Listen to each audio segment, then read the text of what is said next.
إن الحمد لله نحمده ونصلي على رسوله الكريم أما بعد أعوذ بالله السميع العليم من الشيطان الرجيم من همزه ونفخه ونفثه بسم الله الرحمن الرحيم يا أيها الناس اتقوا ربكم الذي خلقكم من نفس واحدة وخلق منها زوجها وبث منهما رجالا كثيرا ونساء واتقوا الله الذي تساءلون به والأرحام ان اللہ کان علیکم رقیبا۔ تفسیر القرآن کے سبق میں آج انشاءاللہ ہم سورۃ النساء شروع کر رہے ہیں۔ اس کا پہلا رکوع ہم پڑھیں گے۔ یہ سورت بھی انتہائی اہم ترین مضامین اس سورت کے اندر موجود ہیں۔ جس طرح نام سے واضح ہے، سورۃ النساء، نساء عربی میں عورتوں کو کہا جاتا ہے، تو عورتوں کے مسائل، اہم ترین بنیادی عورتوں کے جو حقوق ہیں وہ اس صورت میں بیان ہوئے ہیں۔ خصوصاً میری مائیں بہنیں اس صورت کو توجہ کے ساتھ پڑھیں اور دوسروں تک بھی پہنچائیں، اور اس میں آپ دیکھیں گے کہ کس طرح اسلام سے پہلے، یہ بھی اس کے ضمن میں باتیں آئیں گی کہ اسلام سے پہلے عورت کا کیا مقام تھا معاشرے کے اندر، لوگ عورت کو کیا سمجھا کرتے تھے، اسلام نے آ کر عورت کو کیا مقام دیا ہے۔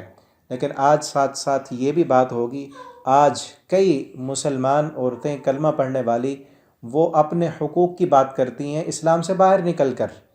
اسلام نے جتنے حقوق عورت کو دیے ہیں، اتنے حقوق عورت کو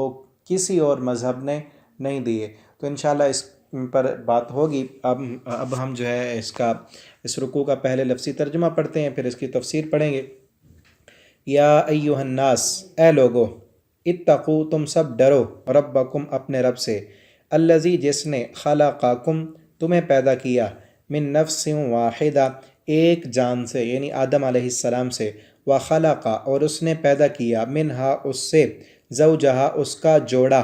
وبث، اور اس نے پھیلا دیے، منہا، ان دونوں سے، رجالا کثیرا، بہت سے مرد، ونساء، اور عورتیں، واتقوا اللہ، تم سب ڈرتے رہو اللہ سے، الذی، جس کا، تساءلون، تم سب ایک دوسرے سے سوال کرتے ہو، بھی، اس کے ذریعے، اس رب سے ڈرو کہ جس رب کا نام لے کر تم ایک دوسرے سے سوال کرتے ہو، والارحام، اور رشتوں کو توڑنے میں بھی اس سے ڈرتے رہو، یعنی رشتہ داری میں ایک دوسرے کا خیال رکھو، رشتوں کو جوڑ کر رکھو۔ ان اللہ کان علیکم رقیبا، بے شک اللہ تعالیٰ علیکم، تم پر، رقیبا، نگرانی کرنے والا ہے۔ وآتوا الیتامی، اور تم سب دو یتیموں کو، اموالہم، ان کے مال، ولا تتبدلوا الخبیث، اور تم سب نہ تبدیل کرو، خبیثہ، برے کو، بالطیب، اچھے سے، ناقص مال کو عمدہ مال کے ساتھ تبدیل نہ کرو، ولا تأکلوا اموالہم، اور تم سب نہ کھاؤ ان کے مال، الی اموالہم، اپنے مالوں کے ساتھ ملا کر، انہو، بے شک یہ، کانا ہے، حوباً، گناہ، کبیرہ، بڑا، وَإِنْ خِفْتُمْ، اور اگر تم سب ڈرو، اللہ کہ نہ، تقسطوا، تم انصاف کر سکو گے، فی الیتامی، یتیم لڑکیوں کے معاملے میں، فانکحوا، تو تم نکاح کرو، ما طاب، جو تمہیں اچھی لگیں، لکم، تمہیں، من النساء، دوسری عورتوں میں سے، مثنی، دو دو، وثلاثہ، اور تین تین، ورباع، اور چار چار، فإن خفتم، پھر اگر تمہیں ڈر ہو، اللہ کہ نہ، تعدلوا، تم سب عدل کر سکو گے، فواحدۃ، تو ایک ہی کافی ہے، او، یا، ما ملکت، جو لونڈی ہو، ملکت، مالک بنے ہو، ایمانکم، تمہارے دائیں ہاتھ، یہ کنایا ہے، لونڈی پر بولا جاتا ہے۔ ذالک، یہ زیادہ قریب ہے، ذالک ادنا، یہ زیادہ قریب ہے، اللہ کہ نہ، تعولوا، تم سب بے انصافی کر سکو، وآتوا، اور تم سب دو، النساء، عورتوں کو، صدقاتہن، ان کے حق مہر،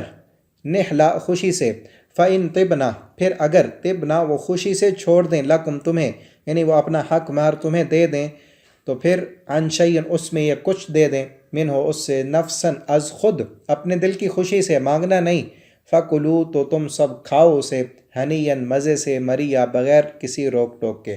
ولا تؤتوا، اور تم سب نہ دو، السفہاء، نادان لوگوں کو، اموالکم، اپنے مال، التی، جنہیں، جعل اللہ، بنایا ہے اللہ نے، لکم، تمہارے لیے قیامن سہارا، تمہارے لیے یعنی جن کا تمہیں اللہ رب العالمین نے یتیموں کے مال کا نگران بنایا ہے اور ابھی وہ چھوٹے ہیں تو ان کو ان کا مال نہ دو۔ وارزقوہم، تم سب انہیں کھلاؤ، ان کو جو رزق ہے، جو ان کی کفالت ہے وہ دیتے رہو، اس میں سے فیہا، اس میں سے، ان کے مال میں سے اتنا دو جتنا ان کی ضرورت ہے۔ سارا مال ان کے سپرد کرو گے تو انہیں پتہ ہی نہیں، تو وہ تو اڑا دیں گے۔ وَاکْسُوہم، اور انہیں پہناؤ بھی صحیح۔ وَقُولُوا، اور تم سب کہو، لہم، ان سے، قولا معروفا، اچھی بات۔ وَابْتَلُوا الْيَتَامَى، اور تم سب آزمائش کرتے رہو یتیموں کی، حتیٰ، یہاں تک کہ، اذا بلغوا، جب وہ سب پہنچ جائیں، النکاح، نکاح کی عمر کو، فَإِنْ آنَسْتُمْ، پھر اگر تم سب پاؤ، منہم، ان میں، رشدہ، سمجھداری، سمجھ بوجھ، فادفعوا، تو تم سب حوالے کر دو، الیہم، ان کی طرف، اموالہم، ان کے مال، ولا تأکلوا، اور تم سب نہ کھاؤ اسے، اسرافاً، فضول خرچی کر کے، وبدارن، اور جلد بازی میں ان کے مال کو ختم نہ کر دو، این یکبروا، کہ وہ بڑے ہو جائیں، یعنی یتیم کے مال کے تم جو ہے کفیل بنے ہو، تم آرام سے خرچ کرو جتنا ضرورت ہے، اس ڈر سے کہ بڑے ہو جائیں گے تو یہ مال ان کو دینا پڑ جائے گا، اس ڈر سے فضول خرچیوں میں اڑانا دو، خود نہ کھا لو۔ ومن کان غنیا، اور جو بندہ ہو مالدار، فلیستعفف، تو چاہیے کہ وہ یتیم کے مال سے بچا رہے، اس میں سے خود نہ کھائے۔ ومن کان فقیرا، اگر یتیم کا جو ولی وارث کفیل بنا ہے وہ خود فقیر ہے، فلیأکل بالمعروف، تو وہ یتیم کے مال سے کھا لے، لیکن جائز طریقے سے، یہ نہیں کہ اس مال سے پھر جو ہے فضول خرچیاں نہ کرتا رہے، عیاشی نہ کرتا رہے، بلکہ جو معروف طریقے سے جائز طریقہ ہے اتنا خود بھی کھائے، یتیم کی بھی کفالت کرے۔ فَإِذَا دَفَعْتُمْ، پھر جب تم دینے لگو یا حوالے کرنے لگو، الیہم، ان کی طرف، اموالہم، ان کے مال، فَأَشْهِدُوا عَلَيْهِمْ، تو تم سب گواہ بنا لو، علیہم، ان پر کسی کو گواہ بھی مقرر کر لو کہ یہ یتیم کا مال تھا، اتنا اتنا تھا اس کا، اب یہ بڑا ہو گیا، میں اس کو دے رہا ہوں۔ وَكَفَى بِاللَّهِ حَسِيبًا، اور کافی ہے اللہ حساب لینے والا۔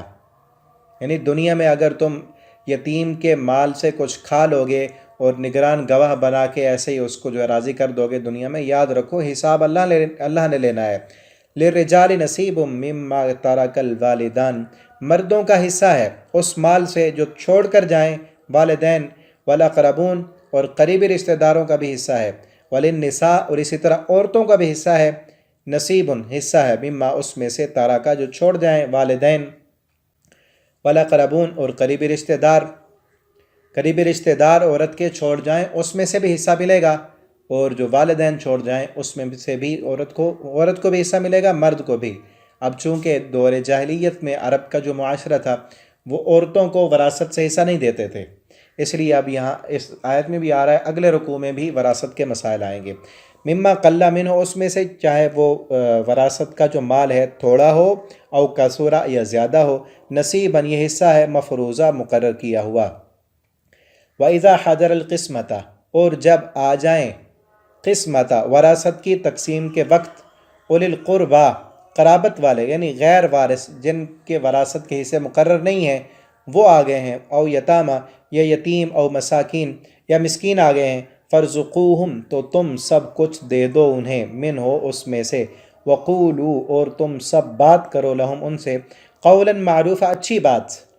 وَلْيَخْشَ الَّذِينَ، اور چاہیے کہ ڈریں، الَّذِينَ، وہ لوگ جو، لو ترکو، اگر وہ سب خود چھوڑ جائیں، من خلفہم، اپنے پیچھے، ذریۃً، اولاد، ضعافاً، کمزور، ناتواں، خافو، کہ وہ سب ڈرتے ہوں، علیہم، ان پر، فلیتقوا اللہ، بس چاہیے کہ وہ بھی ڈریں اللہ سے،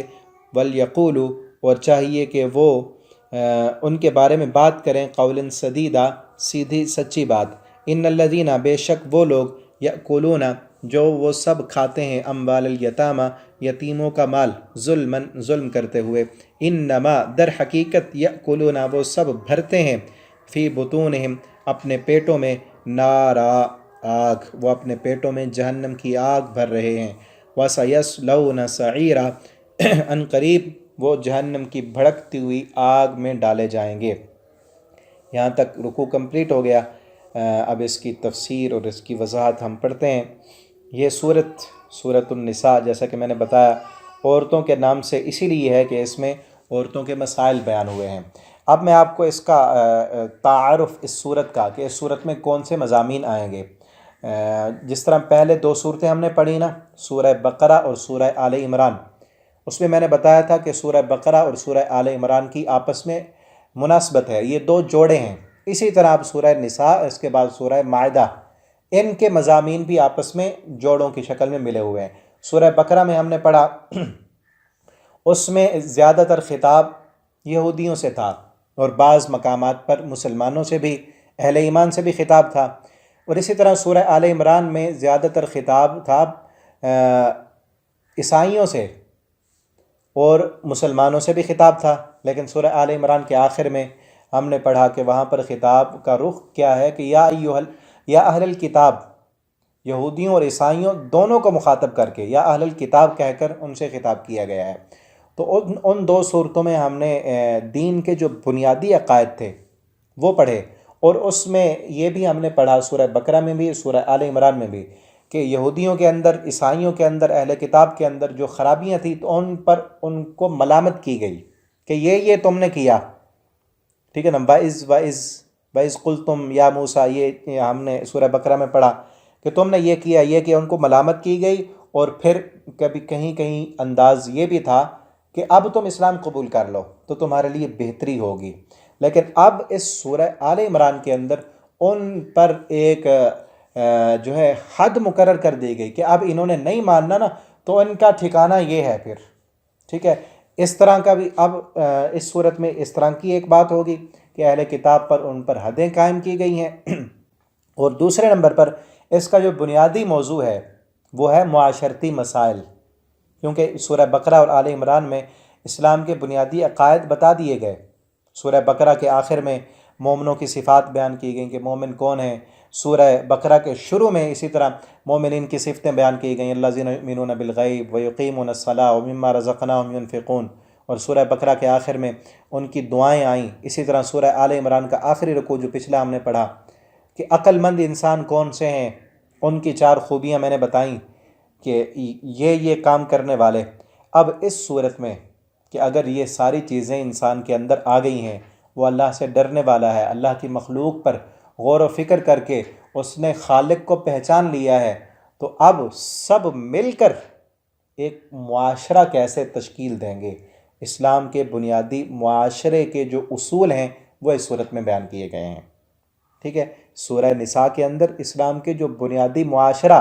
کس طرح ایک اسلامی معاشرہ ترقی پذیر ہو سکتا ہے، اس کے مسائل بیان کیے گئے ہیں۔ یہ اس کا مرکزی موضوع ہے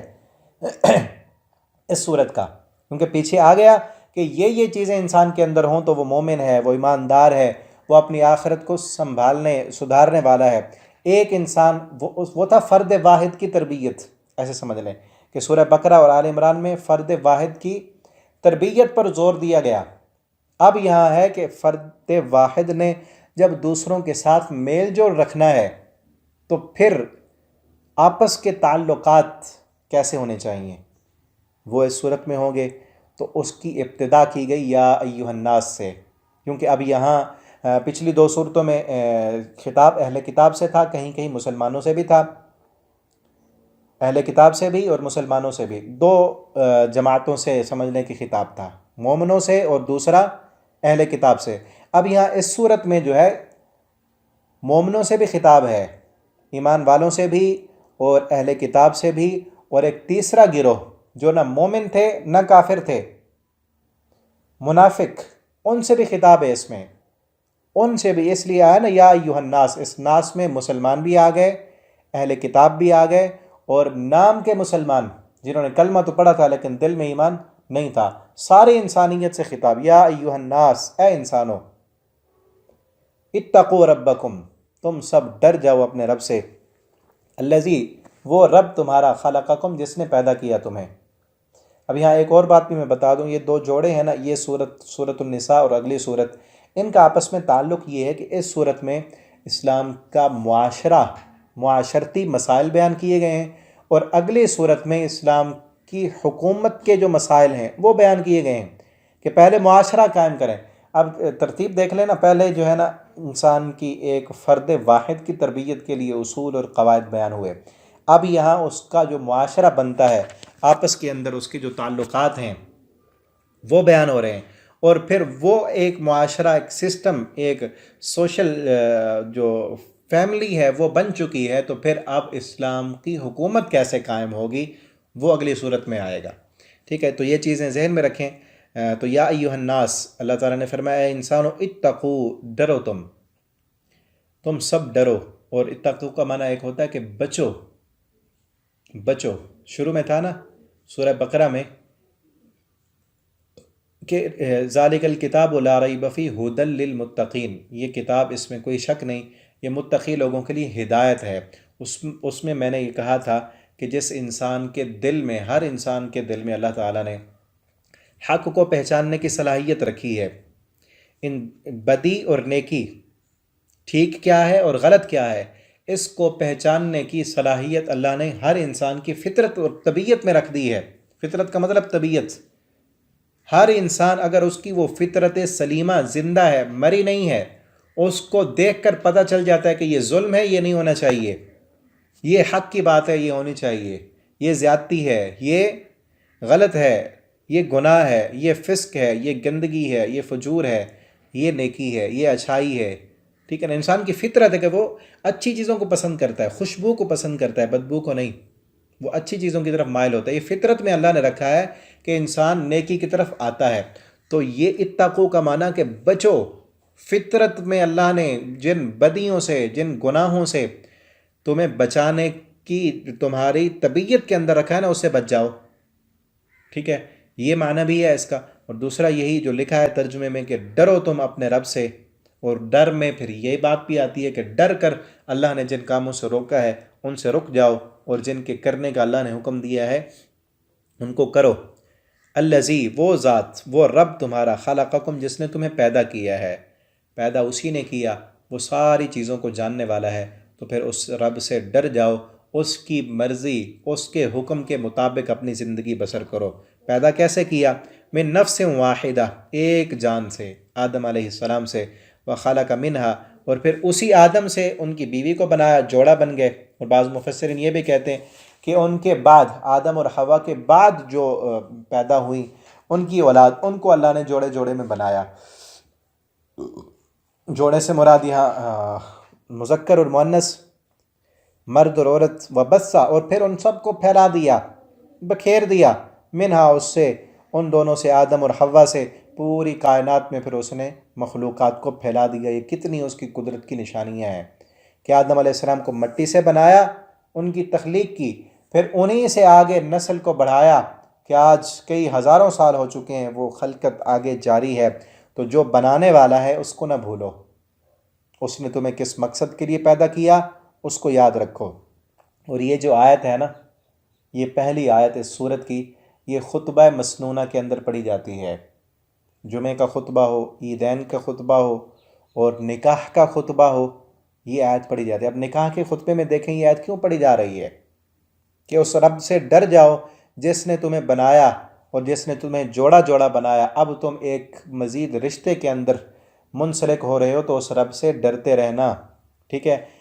رجالاً کثیرا، بہت زیادہ مرد اور عورتیں اس نے پھیلا دیے۔ واتقوا اللہ، اب دوبارہ آ گیا، ایک ہی آیت میں پہلے بھی آیا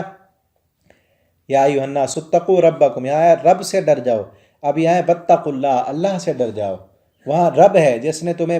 پیدا کیا، پالا پوسا، بڑا کیا، اب ہے اللہ جس کی تم عبادت کرتے ہو۔ پیدا اسی نے کیا تو عبادت بھی اسی کی کرنی ہے، اس الہ سے، اس اللہ سے ڈر جاؤ۔ الذی، کہ جس کا تم تساءلون، سوال کرتے ہو ایک دوسرے سے، یعنی کسی سے کوئی کام ہو تو تم کہتے ہو نا اللہ کے واسطے یہ کام کر دو، کہ ایک دوسرے کو جس رب کا واسطہ دیتے ہو تو اسی سے ڈرو۔ والارحام، اور رحم کے رشتوں کے بارے میں بھی ڈر جاؤ۔ اب یہاں دیکھیں کہ معاشرتی مسائل، میں نے کہا نا اس صورت کا بنیادی جو مضمون ہے وہ معاشرتی مسائل ہیں۔ اس میں کیا ہے؟ سب سے پہلے رحم کے رشتہ دار ہیں۔ یہاں ارحام رحم ہے، عربی میں بھی رحم کہتے ہیں اور اردو میں بھی رحم، ماں کے پیٹ کے اندر وہ جھلی، وہ تھیلی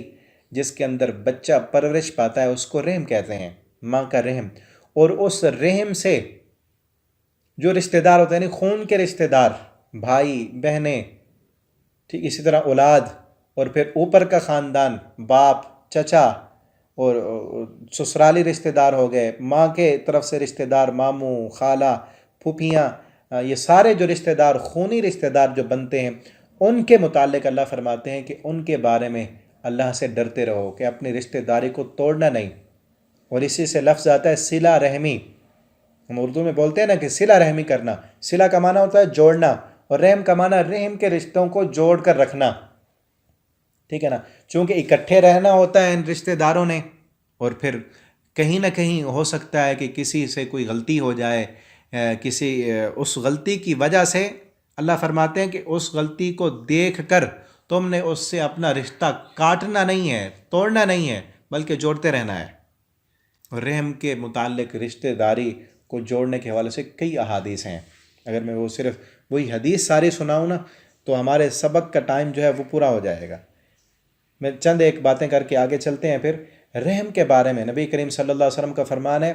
آپ صلی اللہ علیہ وسلم نے فرمایا رحم جو ہے نا معلقۃ بعرش الرحمن، اللہ کے عرش سے، رحمان سے لٹکا ہوا ہے، اور اللہ تعالیٰ سے کہتا ہے اللہم من وصلنی وصلتہ ومن قطعنی قطعتہ، کہ اللہ جو مجھے جوڑے تو اسے جوڑ دے، اور جو مجھے کاٹے تو اسے کاٹ دے۔ یعنی جو بندہ رحم کے رشتوں کو جوڑتا رہے، پھر یہی رحم اللہ سے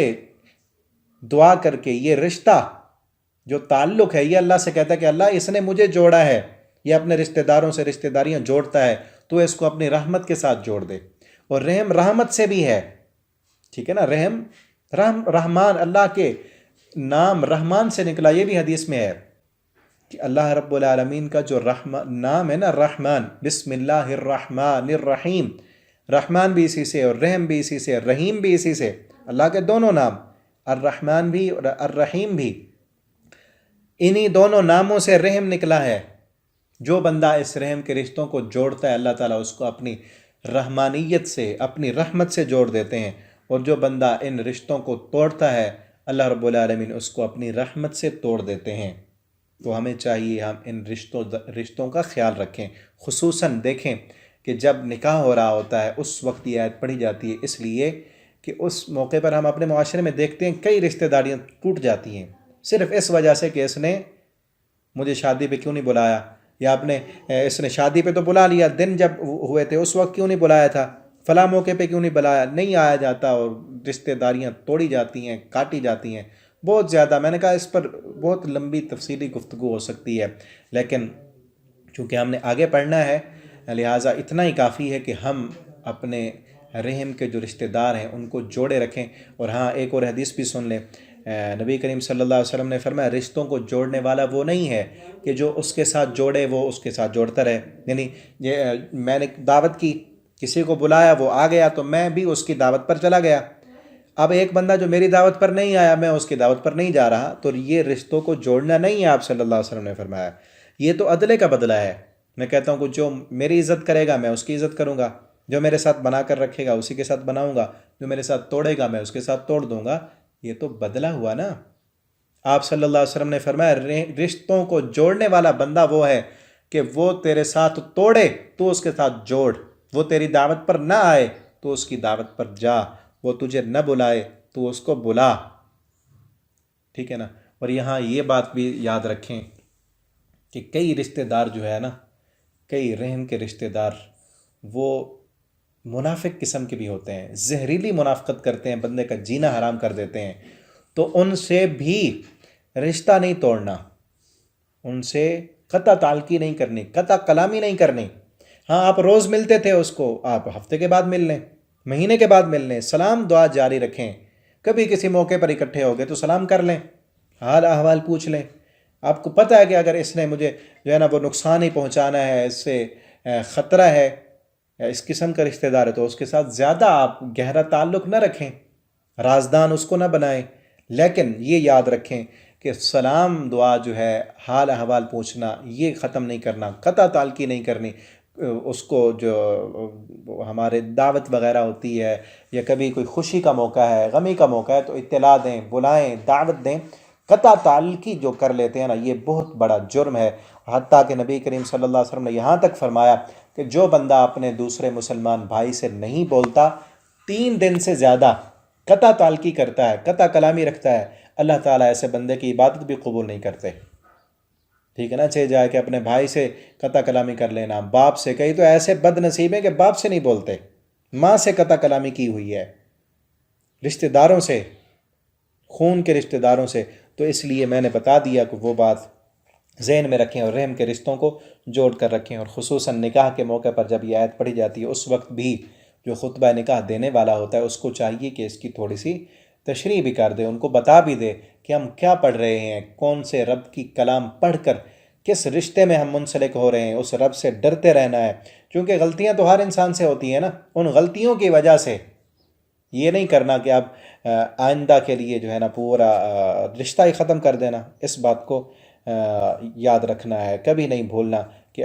وہ ذات جس نے تمہیں ایک آدم کے بیٹے سے بنا کر رشتوں میں پرو دیا ہے، ان رشتوں کا خیال رکھنا ہے۔ ان اللہ کان علیکم رقیبا، بے شک اللہ تم پر نگران ہے، اللہ تمہاری نگرانی کر رہا ہے کہ تم کیا کرتے ہو، سب کچھ کو اللہ دیکھنے والے ہیں۔ تو پھر اس اللہ سے ڈرتے رہو۔ وَآتُوا الْيَتَامَ أَمْوَالَهُمْ۔ اب یہاں دیکھیں مزید ایک آیت آگے پوری انسانیت سے خطاب اور رحم کے رشتہ داروں پر۔ اب یہاں اس تقریباً اس پورے رکوع میں یتیموں کے حقوق بیان کیے گئے ہیں جو اب ہم نے پڑھنے ہیں۔ معاشرے کا سب سے پسماندہ جو طبقہ ہے نا وہ یتیم ہیں، آج بھی، اور اس دور میں، دور جاہلیت میں بھی یتیموں کا کوئی پرستان حال نہیں ہوتا۔ جس کا باپ مر جاتا، اس یتیم کی جائیداد، اس کا مال لوگ ہڑپ کر جاتے، کھا جاتے، بیچارہ جو ہے وہ بالکل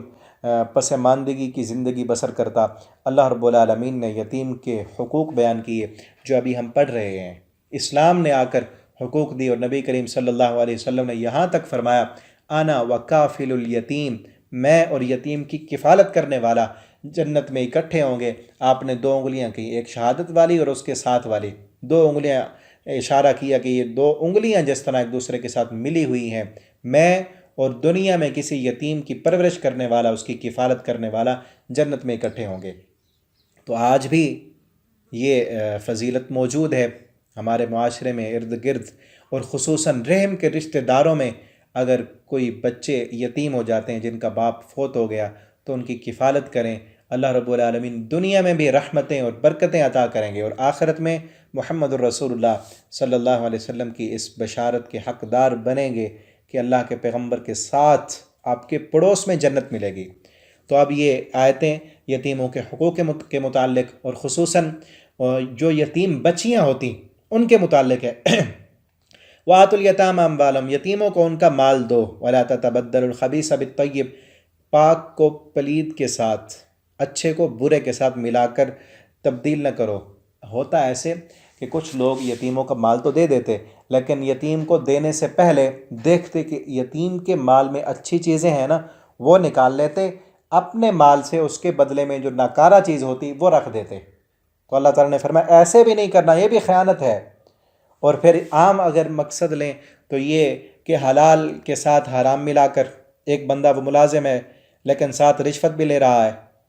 ٹھیک ہے نا، کاروبار کرتا ہے وہ، لیکن ساتھ ساتھ جھوٹ بول کر حرام کا پیسہ بھی ساتھ لے رہا ہے، سود بھی لے رہا ہے۔ تو یہ چیز نہ کرو کہ پاک کے ساتھ پلید چیز، حلال مال کے ساتھ حرام مال نہ تبدیل کرو، نہ ملاؤ اس کے ساتھ۔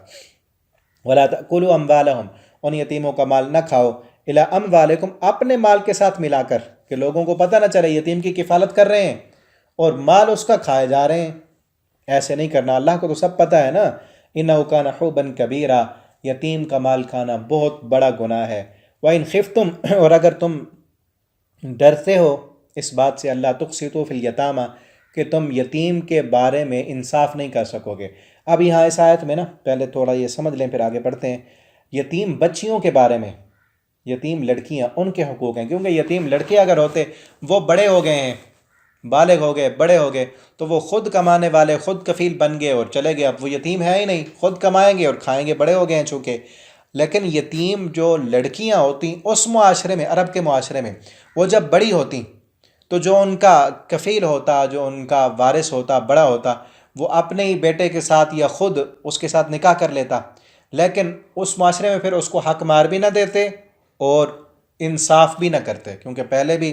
ان کی عورتیں ہوتی، چونکہ اس وقت اب بھی عرب میں ہے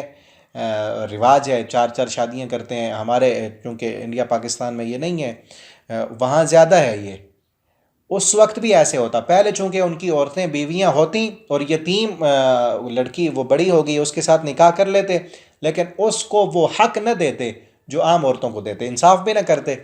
اس کے ساتھ ظلم ہوتا، زیادتی ہوتی۔ تو اسی لیے اللہ تعالیٰ نے فرمایا کہ اگر تمہیں یہ خطرہ لگا رہے کہ یتیم بچی کے ساتھ نکاح تم کر رہے ہو تو اس کا حق پورا نہیں دے سکو گے، تم حق مار نہیں دو گے یا آگے انصاف نہیں کر سکو گے، تو پھر اس کے ساتھ نکاح ہی نہ کرو۔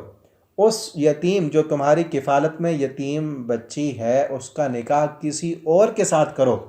چونکہ پھر تم اس کے نگران بھی بن جاؤ گے، کیونکہ ایک عورت کا پیچھے کوئی ولی اور وارث ہے نا تو وہ پھر پوچھے گا بھی صحیح کہ جس کا نکاح ہم نے کر کے دیا ہے وہ کس حالت اور کیفیت میں ہے۔ جب خود ہی نکاح کر لیا، اب اس کو کوئی تکلیف ہے، کوئی تنگی ہے، اس کا خامند اس کے ساتھ لڑائی ہو گئی ہے یا کوئی بھی مسئلہ ہے، وہ کس کو جا کر بلائے گی، کس کو شکایت کرے گی؟ پیچھے تو کوئی ہے ہی نہیں، کفیل بھی اس کا وہی اور نکاح بھی کر لیا اسی نے، تو اسی لیے اس سے روکا گیا کہ ان کے ساتھ نکاح نہیں کرنا، کسی اور کو نکاح کر کے دو اور تم خود پھر اس کے پیچھے کفیل بنے رہنا، جس طرح اب تم اس کے کفیل ہو تو بعد میں بھی یہی بن کے رہنا۔ فن کی ہو، پھر اگر تمہیں ضرورت ہے نکاح کی، ماتاب لکم، اس یتیم عورت کے علاوہ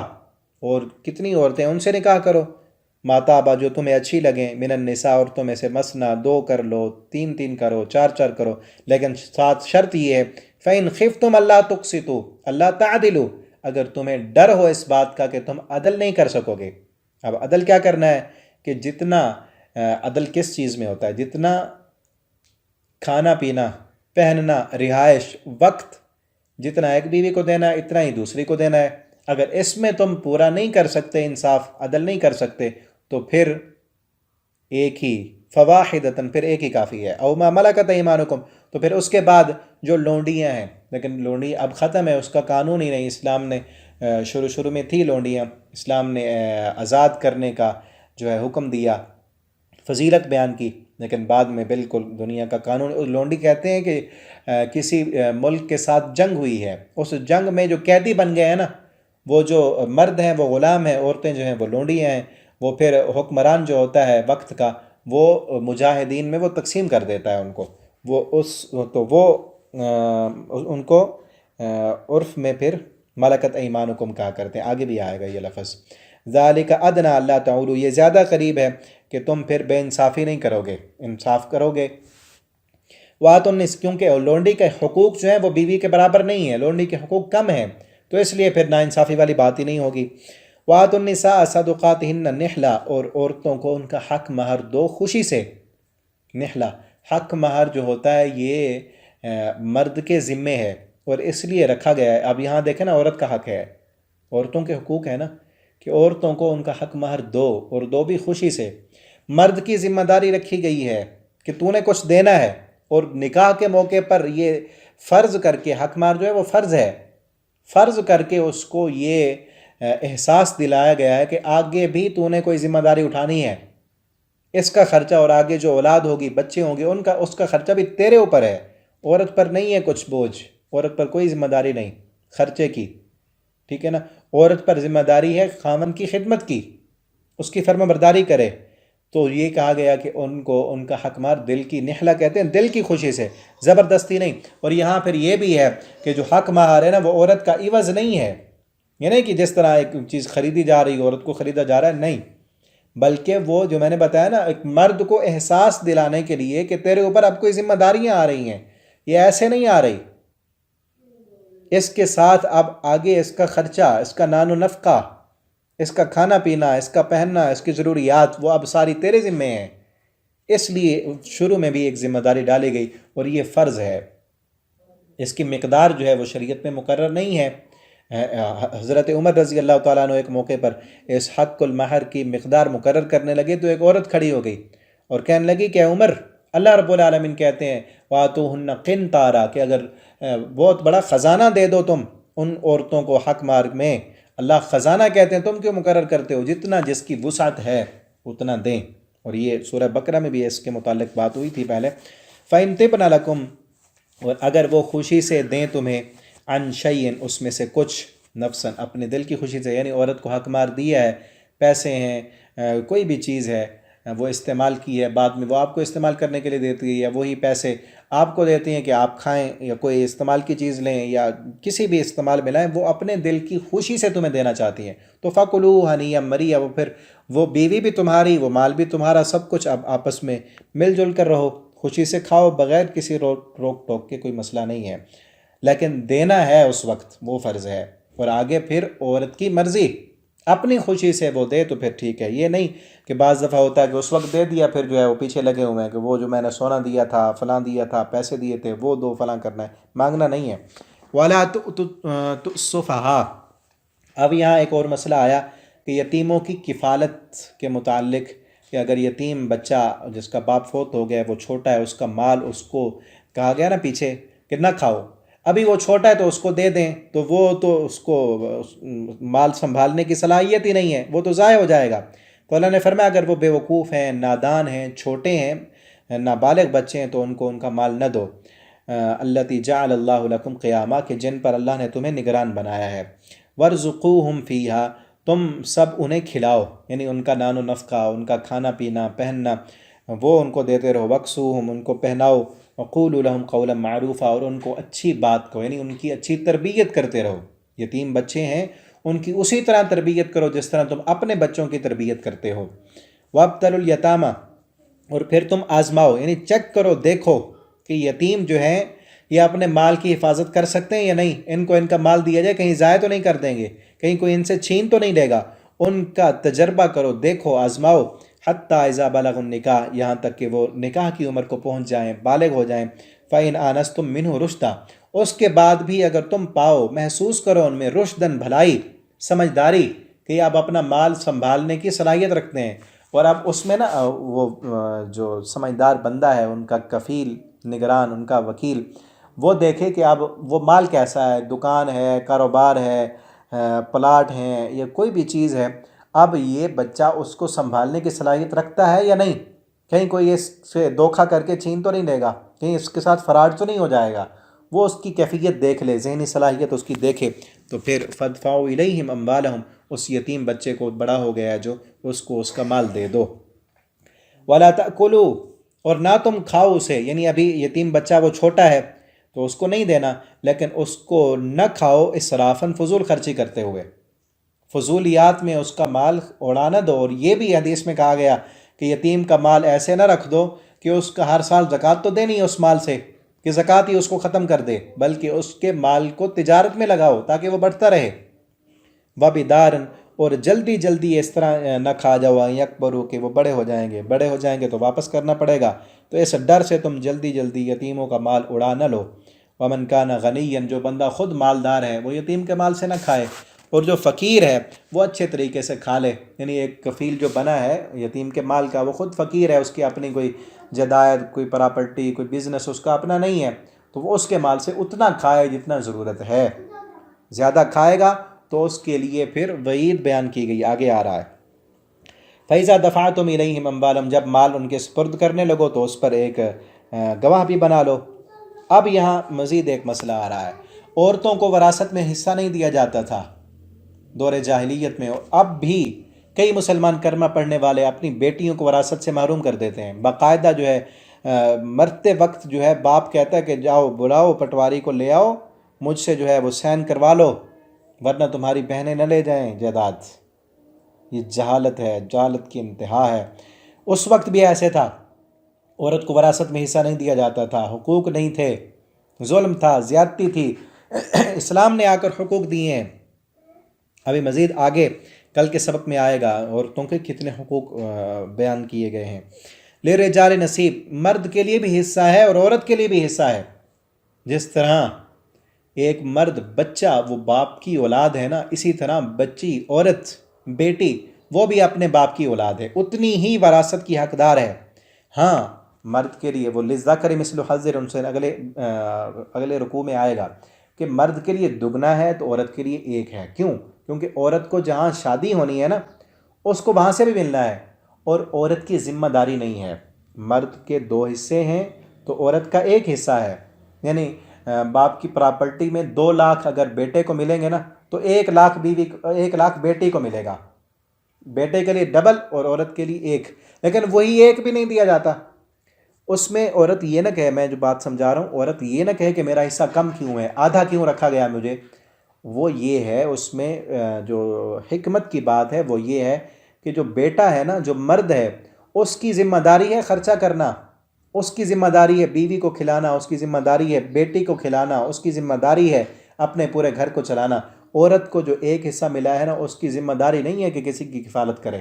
خامند کو کھلانا یا اس کو دینا عورت کی ذمہ داری میں شامل نہیں ہے۔ ابھی میں نے بتایا نا کہ مرد پر ذمہ داری ہے کہ وہ گھر کا کفیل وہ ہے، وہ کمائے گا، وہ لائے گا، وہ خرچ کرے گا، اسی لیے باپ کی وراثت سے اس کو بھی ڈبل حصہ دیا گیا ہے۔ وَلِلنِّسَاءِ نَصِيبٌ مِّمَّا تَرَكَ الْوَالِدَانِ، عورتوں کے لیے بھی حصہ ہے جو والدین چھوڑ جائیں یا قریبی رشتہ دار چھوڑ جائیں، اس میں جو کلہ چاہے کم ہو وراثت کا مال ہو، تھوڑا ہے یا زیادہ، جائیداد زیادی ہے یا کم ہے، عورت کا حصہ ہے، اس کو دینا ہے۔ نصیباً مفروضہ، یہ حصہ ہے جو مقرر کیا گیا ہے۔ وَإِذَا حَضَرَ الْقِسْمَ، اب یہاں ایک اور مسئلہ بیان ہوا ہے کہ وراثت جب تقسیم ہو رہی ہے اس وقت، وراثت کی تقسیم ہوتے وقت کچھ لوگ وہ آگے ہیں جو وراثت کے حقدار نہیں ہیں، وراثت کے حقدار نہیں، ان کو وراثت میں حصہ نہیں ملتا، لیکن وہ بھی آگے۔ کون؟ اولو القربہ، قریبی رشتہ دار، والیتامہ یا یتیم بچے، والمسکین، مسکین۔ اب اس میں قریبی رشتہ دار میں جو بات مفسرین نے لکھی اور مجھے جو اس آیت کا مفہوم سمجھ آتا ہے نا وہ یہ ہے کہ بسا اوقات ایسے ہوتا ہے، ابھی ہمارے ایک قریبی رشتہ دار فوت ہوئے، ان کے ساتھ یہی معاملہ ہوا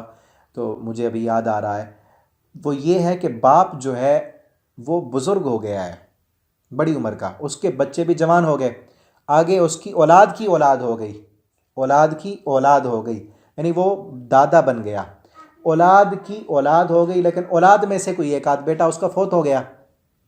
اولاد میں سے ایک بیٹا فوت ہو گیا اور اس کی اولاد بھی تھی، اس کی اولاد بھی تھی، یتیم ہو گئی وہ، ٹھیک ہے، یعنی بچے یتیم ہو گئے، اس کی اولاد، اس جس بندے کی وراثت تقسیم ہو رہی ہے اس کی اولاد میں سے ایک بیٹا یا بیٹی فوت ہو چکے ہیں، اس کی آگے اولاد ہے، پوتے ہیں، ایسے سمجھ لیں یتیم پوتے آ گئے وراثت کے وقت، جس کی وراثت تقسیم ہو رہی ہے نا اس کے بیٹوں کو ملے گی، اس کی اولاد کو ملے گی، اس کے یتیم پوتے جو ہیں ان کو نہیں ملتی، ان کا حصہ نہیں ہے، کیونکہ اگر بیٹا نہیں ہے نا تو پوتے کو نہیں ملے گا حصہ۔ باپ کی وفات کے وقت اگر بیٹا پہلے فوت ہو چکا ہے، جس کی وراثت تقسیم ہو رہی ہے اس سے پہلے بیٹا اس کا فوت ہو گیا تو اس کو نہیں ملے گی۔ اب یہاں ہے یتیم پوتے آ گئے یا پوتیاں آ گئیں، یتیم اولاد آ گئی، تو ان کو بھی حصہ دو، چونکہ وہ بھی اسی دادے کی ہی اولاد ہے، لیکن چونکہ ان کا باپ فوت ہو گیا پہلے، وراثت میں ان کو حصہ نہیں مل سکتا، لیکن تقسیم کے وقت وہ آ گئے ہیں تو ان کے لیے بھی اچھی اور بھلی بات کہنی ہے، یہاں ان کا حق بنتا ہے کہ ان کے لیے بھی کچھ نہ کچھ ان کو دے دیں، فارزقوہم، تو کچھ نہ کچھ اسے انہیں بھی دے دو، منہ اس میں سے، وقولو، اور تم سب بات کرو ان کے لیے قولا معروفہ، اچھی بات، اچھے طریقے سے، کیونکہ وہ بھی اسی خاندان سے ہیں نا، ان کا دل اس وقت ایک تو پہلے دکھا ہوا کہ وہ یتیم ہو گئے، ان کا باپ فوت ہو گیا،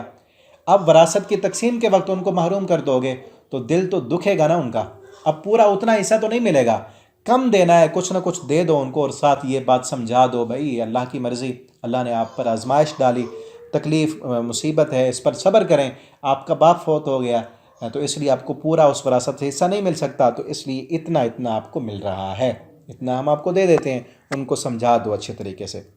اور آگے مزید نصیحت کی گئی، وَلْيَخْشَ الَّذِينَ، کہ وہ تقسیم کرنے والے جو ہیں نا، وہ دینے والے جن کے پاس آ گئے ہیں یتیم، وہ تقسیم کرنے والے بھائی ہوں گے نا، آپس میں بھائی ہوں گے، ان کا ایک بھائی فوت ہو گیا اور ان کے بھتیجے جو ہیں وہ یتیم وہ آئے ہوئے ہیں، وہ خود ڈریں کہ کہیں ایسے نہ ہو لو ترکوا من خلفہم ذریۃ ضعافا، کہ اگر وہ خود فوت ہو جاتے، ان کے اپنے بچے آج یتیم ہوتے، تو وہ کیا سمجھتے ہیں کہ ان کی اپنی اولاد کے ساتھ اگر یہ فوت ہو جاتے، ان کی اولاد یتیم ہو جاتی، تو یہ کیا کہتے ہیں کہ ان کی یتیم اولاد کے بارے میں کیا سلوک کیا جاتا؟ جو اپنے یتیم بچوں کے بارے میں سلوک کا یہ ذہن رکھتے ہیں نا، تو دوسرے کی یتیم اولاد کے بارے میں بھی وہی اچھا سلوک کریں۔ فَلْيَتَّقُوا اللَّهَ، اللہ سے ڈرتے رہیں، وَلْيَقُولُوا قَوْلًا سَدِيدًا، اور ان کے لیے سیدھی اور سچی بات کریں۔ اب یہاں آیا آخری آیت ہے اس رکوع کی کہ ان الذین یأکلون اموال الیتامی ظلما انما یأکلون فی بطونہم نارا، کہ بے شک جو لوگ یتیموں کا مال کھاتے ہیں نا ظلم کرتے ہوئے، ظلم اور زیادتی کرتے ہوئے، کبھی ان سے چھین کر کھاتے ہیں یا ان کا مال اپنے مال میں ملا کر کھاتے ہیں یا نہیں دیتے، تو اپنے پیٹوں میں آگ، جہنم کی آگ بھر رہے ہیں۔ وَسَيَصْلَوْنَ سَعِيرًا، ان قریب وہ جہنم کی آگ میں، بھڑکتی ہوئی آگ میں ڈالے جائیں گے۔ اب یہ دیکھ لیں، یہ یتیم، اس سے بڑا ظلم اور کیا ہوگا کہ باپ فوت ہو گیا، اب بیٹے جو ہیں اپنی بہنوں کو حصہ نہیں دیتے، وہ بہنیں ان کی یتیم ہیں نا، باپ تو فوت ہو گیا ہے، بہنیں یتیم ہیں، اب بیٹے کہتے ہیں کہ نہیں، ہم نے تو نہیں دینا بہنوں کو حصہ۔ یتیم اس سے بڑا اور کیا کون یتیم ہوگا؟ اپنے یتیم کو جو نہیں دے رہے، اپنی بہن یتیم ہے اس کو نہیں دے رہے، یا کمزور بھائی کا حصہ کھا رہے ہیں، اس کو پراپرٹی میں حصہ نہیں دے رہے، ملے ہوئے ہیں، بڑے لوگ ان کے ساتھ ہیں، تو اس سے بڑا جو اپنے قریبی رشتہ دار، شروع میں آیا نا رحم کے رشتہ دار، رحم کا رشتہ بھی ہے، قریبی بھی ہے، خون کا رشتہ بھی ہے، اور پھر یتیم بھی ہے، اس کا مال جو کھا رہے ہیں، تو یہاں تو عام یتیم کے بارے میں کہا جا رہا ہے نا کہ جو یتیم کا مال کھا رہے ہیں، ایسے سمجھیں کہ وہ اپنے پیٹوں میں جہنم کی آگ بھر رہے ہیں، اور جو اپنے یتیموں کا کھائیں، اپنی یتیم بہن کا حصہ کھا جائیں، اپنے یتیم بھائی کا حصہ کھا جائیں، یا کوئی بھی قریبی رشتہ دار اس یتیم ہو اس کا مال کھائیں، تو ایسے سمجھیں کہ جہنم میں اپنے پیٹ میں جہنم کی آگ بھر رہے ہیں۔ تو یہ بنیادی مسائل ہیں، بنیادی مسائل۔ شروع میں لڑائیاں کس لیے ہوتی ہیں؟ بھائیوں میں، بہنوں میں، رشتہ داروں میں، خاندان میں۔ اصل سبب پہلے تو وہ ہوتا ہے جو آیا نکاح کے موقع پر، شادی کے وقت کوئی انبن ہو جاتی، اور یہ مال بہت بڑا سبب ہوتا ہے۔ مال کی وجہ سے، وہ ٹھیک تقسیم نہ کرنے کی وجہ سے، دوسرے کا مال ناجائز طریقے سے اپنا بنانے کی وجہ سے، تو اس پر سخت ترین وعید بیان کی گئی ہے کہ ایسے سمجھیں 1 روپیہ بھی کھایا نا اگر کسی کا، ایک لقمہ بھی یتیم کے مال سے خرید کر کھایا ہے تم نے، ایسے سمجھو کہ وہ جہنم کا انگارہ ہے، قیامت کے دن جہنم کی آگ میں ڈالا جائے گا، اور پھر جہنم کے انگارے اٹھا کر ان کے منہ میں ٹھونسے جائیں گے، اور یہ روئیں گے، چیخیں گے، چلائیں گے، تو اللہ کے فرشتے کہیں گے دنیا میں تو بڑا کھاتے تھے نا حرام، دوسروں کے مال ناجائز طریقے سے اپنا بنا کے قبضے کر کے، تمہیں نہیں پتہ تھا کہ ان کا کیا بنا، وہ کیسے رلتے رہے، تم نے اپنی عیاشیاں کی، دنیا میں لذتیں لیں، اب یہ مزہ بھی چکھو عذاب کا۔ تو اس لیے جو بھی سننے والے ہیں، جہاں تک بھی پیغام جائے، فیس بک پر، یوٹیوب پر، جہاں تک بھی میری آواز جائے، حرام سے بچیں، اپنے آپ کو حلال کھلائیں۔ جو بندہ بھی حرام کھاتا ہے، اور خصوصاً یہ حرام، سود بھی بہت بڑا حرام ہے، زنا بھی بہت بڑا حرام ہے، ڈاکہ ڈالنا بھی بہت بڑا حرام ہے، لیکن یہ حرام اپنوں کا مال لوٹ کر کھانا اور یتیموں کا مال کھانا،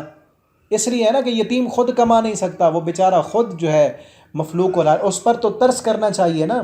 اس کو تو کھلانا چاہیے، بجائے اس کے کہ اس کی کفالت کی جائے، اس کو دلاسا دیا جائے، ٹھیک ہے نا، اس کے ساتھ ہمدردی کی جائے، اس کو اپنے قریب کیا جائے، اس پر فضیلت ہے، اہمیت ہے، لیکن یہ کرنے کے بجائے اس کا مال چھین کر خود کھا جانا کتنا بڑا ظلم اور کتنی بڑی زیادتی ہے۔ اس لیے اس پر وعید بھی بہت بڑی بیان کی گئی کہ اپنے پیٹ میں ایسے سمجھے جہنم کے انگارے اکٹھے کر رہے ہیں، اور اس کی کفالت کرنے والا، اس کی دیکھ بھال کرنے والا، اس پر بہت بڑا اجر بھی بیان کیا گیا ہے۔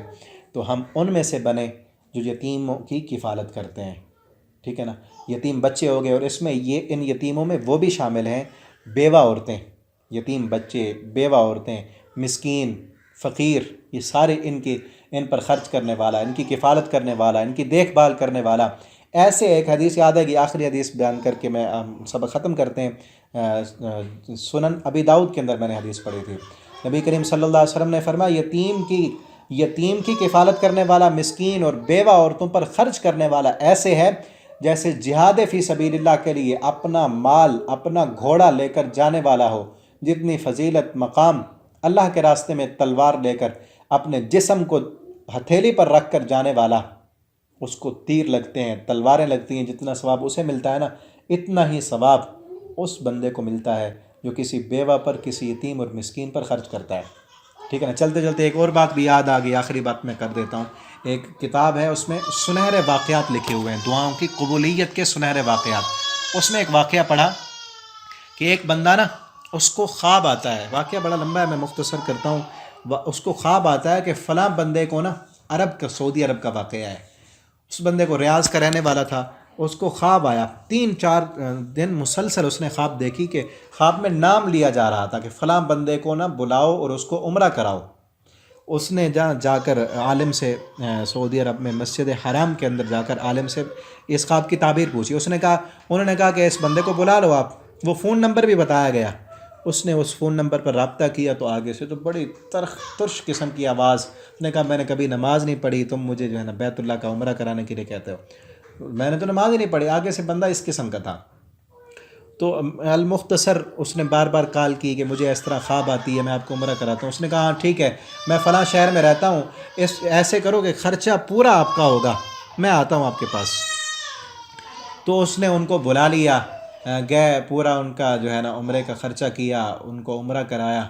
اور عمرہ کرنے کے بعد جو ہے وہ میدان عرفات، حج کے جو مناسک ہیں وہ دیکھے، ساری چیزیں دیکھنے کے بعد نا، اب وہ بندہ